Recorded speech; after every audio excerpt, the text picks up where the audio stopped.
இன்றைய தலைமுறையில் பலருக்கும் அது என்னவென்றே தெரியாது. ஆனால் ஒரு காலத்தில் உலகிலேயே மிகவும் பயங்கரமான தொடர் கொலை குற்றவாளியை சிறைக்குள் அனுப்பிய மிக முக்கியமான சாட்சியாக அது மாறியது. இந்த கதையில் துப்பாக்கி சண்டை இல்லை, கார் சேசிங் இல்லை, ரகசிய உளவாளியும் இல்லை. இருப்பது ஒரே ஒரு விஷயம். 30 ஆண்டுகளுக்கும் மேலாக போலீஸை ஏமாற்றிய ஒரு மனிதனின் அகங்காரம். என்னை யாராலும் பிடிக்க முடியாது என்று போலீஸ்க்கு சவால் விட்டு கடிதம் எழுதியவன் செய்தித்தாள்களுக்கு தன் குற்றங்களை பற்றி பெருமையாக அனுப்பினான்.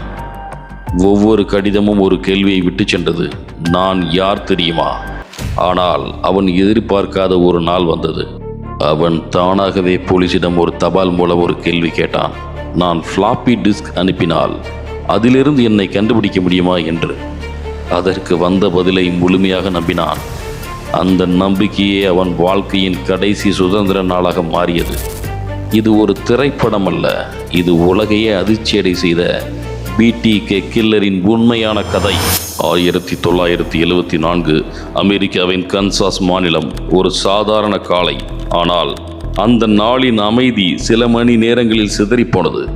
ஒரே குடும்பத்தைச் சேர்ந்த 4 பேர் கொலை செய்யப்பட்டிருந்தனர். இந்த கொலை சாதாரணமாக நடக்கவில்லை. குற்றவாளி மிக அமைதியாகவும் மிகவும் திட்டமிட்டு செயல்பட்டிருந்தான். போலீசார் வந்தனர், வீட்டை முழுவதும் ஆய்வு செய்தனர். ஆனால் அவர்களுக்கு கிடைத்தது மிகவும் குறைவான ஆதாரங்கள் மட்டுமே. சாட்சிகள் இல்லை, குற்றவாளியின் பெயர் இல்லை, அவனது அடையாளமும் தெரியவில்லை, அவன் வந்த வழியும் தெரியவில்லை, போன வழியும் தெரியவில்லை.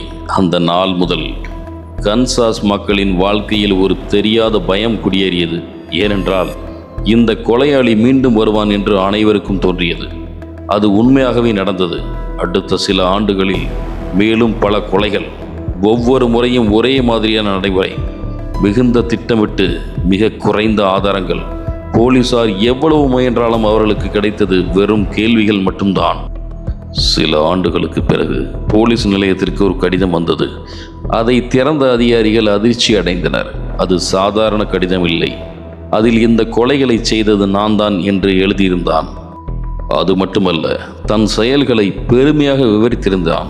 மேலும் தனக்கே ஒரு பெயரும் வைத்திருந்தான். அதுதான் BTK, பைண்ட் டார்ச்சர் கில். இந்த 3 வார்த்தைகள் அமெரிக்கா முழுவதும் பயத்தின் அடையாளமாக மாறின.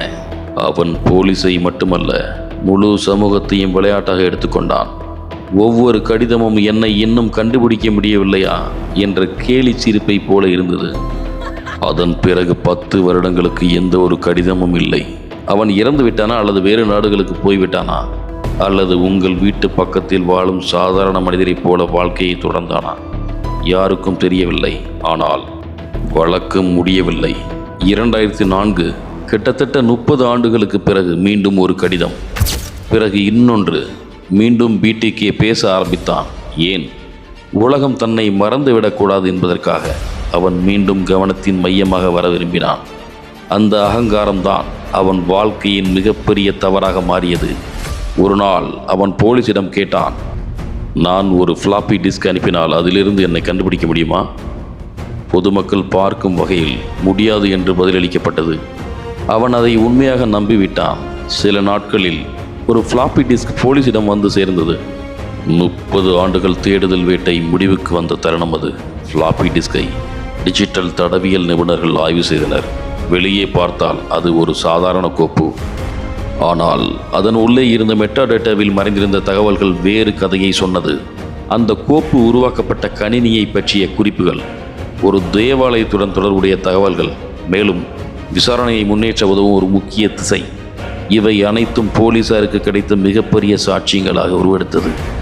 அந்த தகவலை தொடர்ந்து போலீசார் விசாரணை நடத்தினர். சட்டப்படி DNA ஆதாரங்களும் பிற விசாரணை தகவல்களும் ஒன்றோடு ஒன்று பொருந்தின. இறுதியாக 2005 பல ஆண்டுகளாக உலகையை ஏமாற்றிய BTK கில்லர் கைது செய்யப்பட்டான்.